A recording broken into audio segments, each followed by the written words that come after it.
Hello friends, जैसा कि आप जानते हैं ये मेरा फर्स्ट वीडियो है इस चैनल पर और इस वीडियो में हम क्लास 10th के एक टॉपिक की बात करेंगे जिसका नाम है केमिकल रिएक्शंस एंड इक्वेशंस। हम कब ट्राई करेंगे कि हम इस टॉपिक को 10 से 15 मिनट में कंप्लीट करें। तो आइए शुरू करते हैं chemical reactions and equations. So chemical reaction क्या होता है? जब भी कोई केमिकल चेंज अकर करता है तो हम ये कह सकते हैं कि केमिकल रिएक्शन हुआ है। जैसे हम देखते हैं हमारी डे टू डे लाइफ में बहुत सारे ऐसे एग्जांपल्स हैं केमिकल चेंज के, जैसे कि cooking of food, respiration, digestion, curd formation, ये सारे एग्जांपल्स हैं केमिकल चेंज के। तो अगर कोई भी केमिकल चेंज हो रहा है तो हम ये कह सकते हैं केमिकल रिएक्शन हुई है। नाउ क्वेश्चन अराइजेस कि कैसे पता चलेगा कि केमिकल चेंज हुआ है।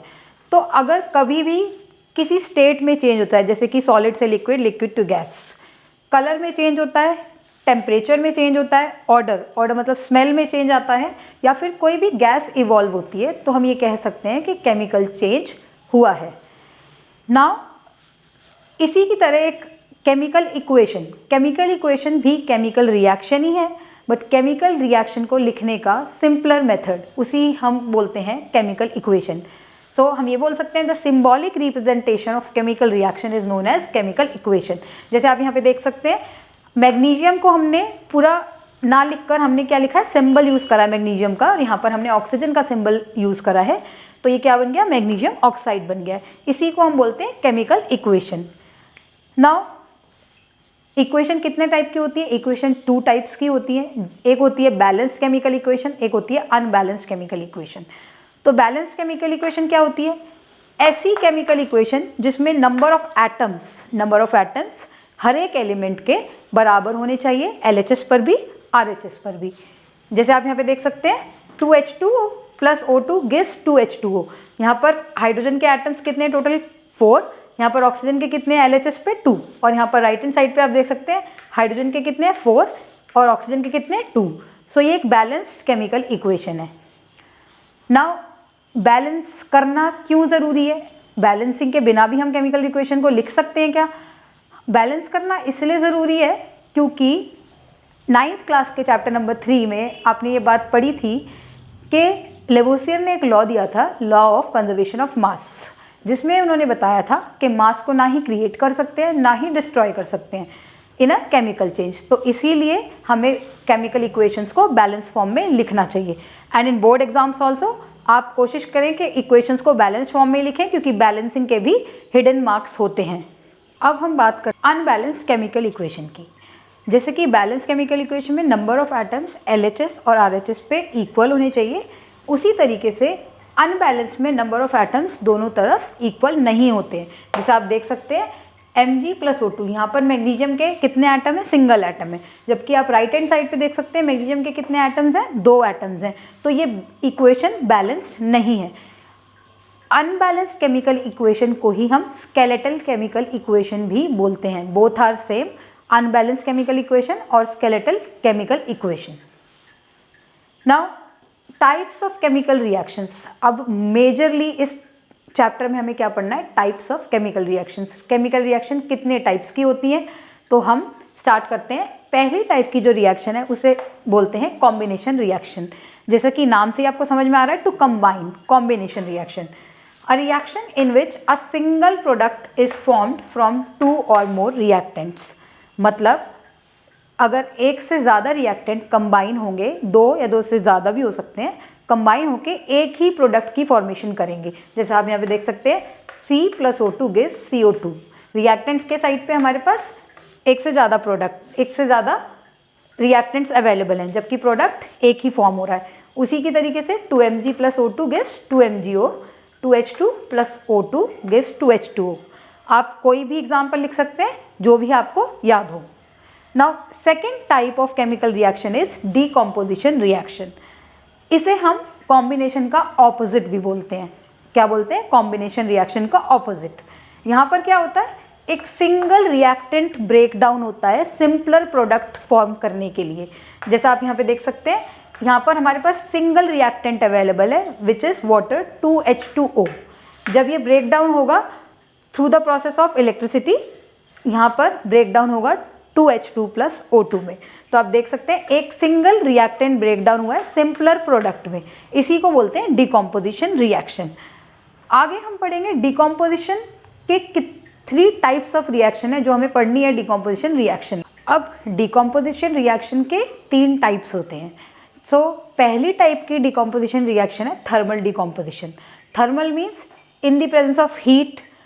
तो इसमें आप देख सकते हैं एक सिंगल रिएक्टेंट सिंपलर प्रोडक्ट में ब्रेक डाउन हो रहा है but in the presence of heat. यहाँ पर lead nitrate, lead oxide, nitrogen dioxide और ऑक्सीजन में कन्वर्ट हो रहा है। और नाइट्रोजन डाइऑक्साइड यहाँ पर कैसे कलर की गैस है? ब्राउन कलर की गैस है।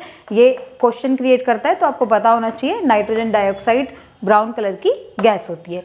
आप इसमें और भी एग्जांपल्स लिख सकते हैं जैसे कि decomposition of ferrous sulphate, decomposition of calcium carbonate. तो आप वो भी एग्जांपल्स यहाँ पे कोट कर सकते हैं। सेकेंड टाइप की डिकम्पोजिशन रिएक्शन है photolytic decomposition. Photolytic means in the presence of sunlight. ऐसी डिकम्पोजिशन रिएक्शन जो सनलाइट की प्रेजेंस में होती है उसे हम फोटोलाइटिक डिकम्पोजिशन बोलते हैं। जैसे आप यहाँ पे देख सकते हैं सिल्वर क्लोराइड, सनलाइट की प्रेजेंस में सिल्वर और क्लोराइड में ब्रेक डाउन हो रहा है। इसमें आप कलर चेंज भी ऑब्जर्व करते हैं। वाइट कलर का सिल्वर क्लोराइड सनलाइट की प्रेजेंस में जैसे ही इसका डिकम्पोजिशन होता है वो ग्रे कलर में कन्वर्ट होना शुरू हो जाता है।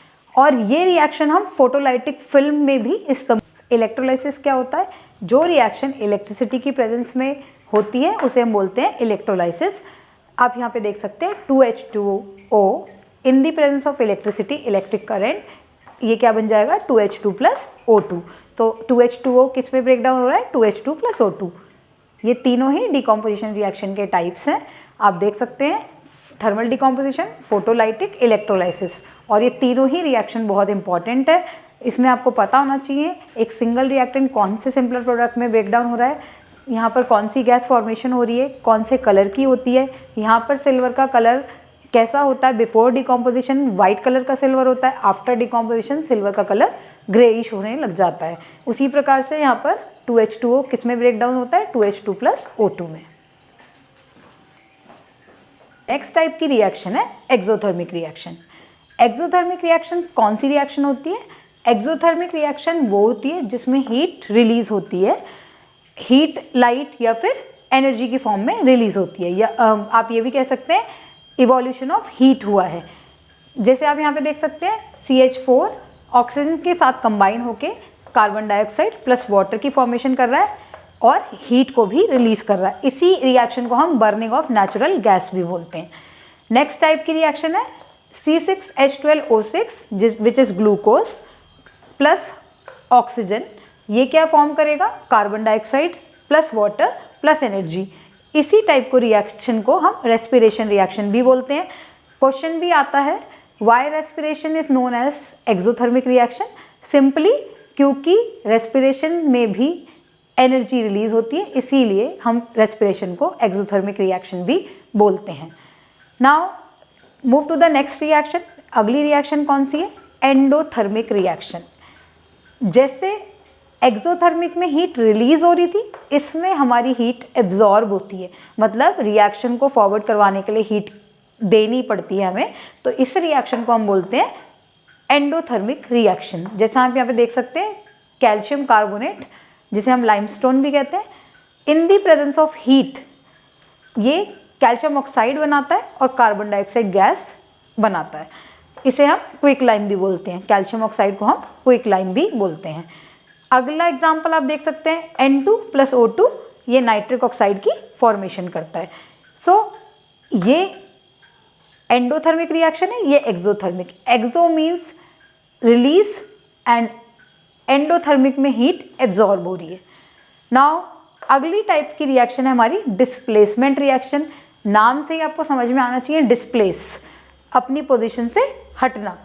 तो यहाँ पर जब एक more reactive substance salt solution से हटाता है, डिस्प्लेस करता है, उसे हम बोलते हैं displacement reaction. Fe plus CuSO4 क्या फॉर्म करता है? FeSO4 प्लस Cu, क्योंकि यहाँ पर Fe Cu से ज़्यादा रिएक्टिव है। तो इसीलिए आयरन ने कॉपर को उसी के सोल्यूशन में से डिस्प्लेस करके आयरन सल्फेट की फॉर्मेशन की है और कॉपर को डिस्प्लेस किया है। इसी तरीके से जिंक प्लस कॉपर सल्फेट क्या बनाएगा, zinc sulphate plus copper. Now हमारी अगली टाइप की रिएक्शन है डबल डिस्प्लेसमेंट रिएक्शन। जैसे कि इसमें नाम में आ रहा है डबल डिस्प्लेस, मतलब कोई भी चीज़ डबल डिस्प्लेस करेगी, मतलब यहाँ पर डिस्प्लेसमेंट कितनी बार हो रहा है, 2 बार हो रहा है। डबल डिस्प्लेसमेंट रिएक्शन क्या होती है, जिसमें डिस्प्लेसमेंट 2 बार देखने को मिलता है। अब आप देख सकते हैं reaction in which exchange of ion between the reactants takes place. यहाँ पर आयंस एक्सचेंज होंगे, रिएक्टेंट्स के दोनों ही आयंस एक्सचेंज होंगे। जैसे आप देख सकते हैं BaCl2 barium chloride when reacts with sodium sulphate, यहाँ पर Ba सल्फेट के साथ कंबाइन हो जाएगा और सोडियम क्लोरीन के साथ कंबाइन हो जाएगा, तो ये क्या फॉर्म करेंगे, बेरियम सल्फेट एंड NaCl। यहाँ आप देख सकते हैं दोनों के ही आयंस डिस्प्लेस हुए हैं अपनी पोजीशन से, इसीलिए हम इसे बोलते हैं डबल डिस्प्लेसमेंट रिएक्शन। यहाँ पर जो ये BaSO4 फॉर्म हुआ है ये PPT है वाइट कलर का, जो कि इनसॉल्युबल होता है। ना अगली रिएक्शन है हमारी प्रेसिपिटेशन रिएक्शन। जैसा मैंने अभी आपको ऊपर बताया कि यहाँ पे PPT फॉर्म होता है। प्रेसिपिटेशन रिएक्शन भी वही होती है जिसमें इनसॉल्युबल सब्सटेंस की फॉर्मेशन होती है। जैसे कि यहाँ पर आप देख सकते हैं सिल्वर नाइट्रेट NaCl और ये AgCl बनाएगा प्लस NaNO3। तो यहाँ पर PPT कौन है, यहाँ पर AgCl PPT की फॉर्मेशन कर रहा है। अब पॉइंट इज डबल डिस्प्लेसमेंट में भी हमने ये एग्जाम्पल देखा है, तो क्या हम ये वाला एग्जाम्पल प्रेसिपिटेशन में भी यूज़ कर सकते हैं, यस। सो हम इससे ये कह सकते हैं कि सारी प्रेसिपिटेशन रिएक्शन डबल डिस्प्लेसमेंट होती हैं, मगर सारी double displacement reaction precipitation reaction नहीं होती हैं। Okay, so now next type of reaction is oxidation reaction. यहाँ पर क्या होता है, ऐसी रिएक्शन जिसमें ऑक्सीजन का गेन हो रहा हो और हाइड्रोजन का लॉस हो रहा हो, इसी रिएक्शन को हम बोलते हैं ऑक्सीडेशन रिएक्शन। जैसा आप यहाँ पे देख सकते हैं कॉपर ऑक्सीजन के साथ कंबाइन होकर क्या बना रहा है, कॉपर ऑक्साइड की फॉर्मेशन कर रहा है। यहाँ पे ऑक्सीजन क्या हो रही है, गेन हो रही है। नाउ अगली टाइप ऑफ रिएक्शन हमारी रिडक्शन रिएक्शन। रिडक्शन में क्या होगा, हाइड्रोजन का गेन होगा, ऑक्सीजन का लॉस होगा। इस रिएक्शन में आप देख सकते हैं कॉपर ऑक्साइड को अगर हम हाइड्रोजन के साथ ट्रीट करवाएं तो कॉपर ऑक्साइड रिड्यूस होके कॉपर की फॉर्मेशन करेगा और हाइड्रोजन ऑक्सीडाइज होके वाटर की फॉर्मेशन करेगा। तो इसी को हम बोलते हैं रिडक्शन रिएक्शन। हमारी अगली रिएक्शन है रिडॉक्स रिएक्शन। ये वो रिएक्शन होती है जिसमें ऑक्सीडेशन के साथ साथ रिडक्शन भी हो रहा होता है, उसे हम बोलते हैं रिडॉक्स रिएक्शन, जिसमें ऑक्सीडेशन और रिडक्शन एक ही साथ हो रहा होता है। जैसे आप इस रिएक्शन में देख सकते हैं कॉपर ऑक्साइड हाइड्रोजन के साथ रिएक्ट करता है तो कॉपर प्लस वाटर की फॉर्मेशन करता है। यहाँ पर कॉपर ऑक्साइड रिड्यूस होके कॉपर की फॉर्मेशन कर रहा है, जबकि हाइड्रोजन गैस ऑक्सीडाइज होके वाटर की फॉर्मेशन कर रही है। आप देख सकते हैं यहाँ पे रिडक्शन भी देखने को मिल रहा है, ऑक्सीडेशन भी देखने को मिल रहा है। इसी टाइप की रिएक्शन को हम बोलते हैं रिडॉक्स रिएक्शन। अब मोस्ट इंपॉर्टेंट क्वेश्चन आता है कि इस रिएक्शन में ऑक्सीडाइजिंग एजेंट और रिड्यूसिंग एजेंट्स कौन से हैं।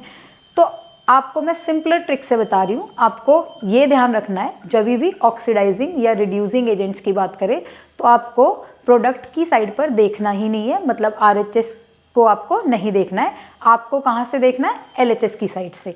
सो आप क्या देखेंगे, रिएक्टेंट की साइड पे जिसके पास ऑक्सीजन है वो आपका ऑक्सीडाइजिंग एजेंट होता है, जिसके पास ऑक्सीजन नहीं है वो आपका रिड्यूसिंग एजेंट होता है।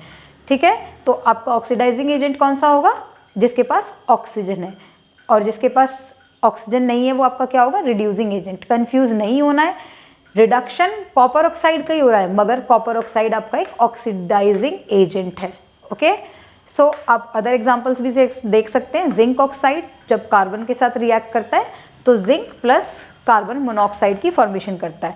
यहाँ पर जिंक क्या हो रहा है, रिड्यूस हो रहा है, कार्बन क्या हो रहा है, ऑक्सीडाइज हो रहा है। यहाँ पर सेम ये रिएक्शन आपके लास्ट ईयर पेपर में भी आई है, बोर्ड के पेपर में, जिसमें उन्होंने 1 मार्क के क्वेश्चन में MCQ में ही ये रिएक्शन आई थी, जिसमें उन्होंने पूछा था बताइए कौन सा सब्सटेंस रिड्यूस हो रहा है, कौन सा ऑक्सीडाइज हो रहा है, और ऑक्सीडाइजिंग और रिड्यूसिंग एजेंट कौन से हैं। तो आप देख सकते हैं MnO2 रिड्यूस होके क्या बना रहा है, MnCl2 बना रहा है, रिड्यूस हो रहा है, और यहाँ पर ऑक्सीडाइज कौन हो रहा है, HCl। HCl ऑक्सीडाइज होके क्या बना रहा है, वाटर की फॉर्मेशन कर रहा है। तो ये रिएक्शन है आपकी रिडॉक्स रिएक्शन, जिसमें आप देख सकते हैं कि रिडक्शन कैसे हो रहा है, ऑक्सीडेशन कैसे हो रहा है, ऑक्सीडाइजिंग एजेंट क्या होता है, रिड्यूसिंग एजेंट क्या होता है। So this is redox reaction. Now हमारा इस चैप्टर का लास्ट टॉपिक है कोरोजन एंड रेंसिडिटी। तो पहले हम कोरोजन की बात करते हैं। जब हमारा कोई भी मेटल मॉइस्चर के, वाटर के या फिर एसिड के कांटेक्ट में आता है तो वो मेटल कोरोड हो जाता है। तो इसी प्रोसेस को हम बोलते हैं कोरोजन। कोरोड मतलब जंग लगना। तो जब उस पर जंग लग जाती है तो हम उसे बोलते हैं कि वो मेटल कोरोड हो गया है, ठीक है। बट इसको हम बचा भी सकते हैं। इसके प्रिवेंशन के कुछ मेथड्स हैं, जैसे कि ऑयलिंग करके, पेंटिंग करके, greasing, Chrome plating, galvanisation. Chrome plating usually हम कम करते हैं बिकॉज ये एक्सपेंसिव होती है। गैल्वेनाइजेशन क्या होता है, गैल्वेनाइजेशन में आयरन के ऊपर हम थिन लेयर कोट करते हैं जिंक मेटल की। प्लीज रिमेंबर, आयरन के ऊपर जिंक की कोटिंग हो रही है, ना कि जिंक के ऊपर आयरन की। तो इसे हम बोलते हैं गैल्वेनाइजेशन। इसी तरीके से हमारा लास्ट टॉपिक है रैंसिडिटी। रैंसिडिटी में और कोरोजन में कंफ्यूजन नहीं होना चाहिए। रैंसिडिटी में हमारे फैट्स और ऑयल्स का ऑक्सीडेशन देखने को मिलता है, जिसकी वजह से उसका स्मेल और टेस्ट चेंज हो जाता है। जैसे आपने देखा होगा, जो हमारे पैक्ड फूड आइटम्स होते हैं, अगर हम उनको थोड़ी देर ओपनली रख दें कुछ टाइम के लिए तो उनकी स्मेल और टेस्ट चेंज होने लगता है। इसी चीज़ को हम बोलते हैं the food article has been rancid. मतलब इसी फिनोमिना को हम रैंसिडिटी बोलते हैं। जब भी फैट्स और ऑयल्स ऑक्सीडाइज होना शुरू हो जाते हैं, उनकी स्मेल और टेस्ट में चेंज आने लगता है। इसे भी हम प्रिवेंट कर सकते हैं एंटीऑक्सीडेंट्स का यूज़ करके और रेफ्रिजरेशन का यूज़ करके, या फिर एयर टाइट कंटेनर्स में हम अपने फूड आइटम्स को स्टोर कर सकते हैं ताकि उनके ऑक्सीडेशन प्रोसेस को स्लो किया जा सके। Now this is all about this chapter. Hopefully हमने इस चैप्टर को 15 to 20 मिनट्स में कंप्लीट किया होगा। आई होप कि आपको चैप्टर समझ में आया होगा। अगर आपको कोई भी क्वेरी है या कोई भी सजेशन है तो आप कमेंट सेक्शन में ड्रॉप कर सकते हैं। होपफुली ये आपको वीडियो समझ आई होगी, पसंद आई होगी। Thank you.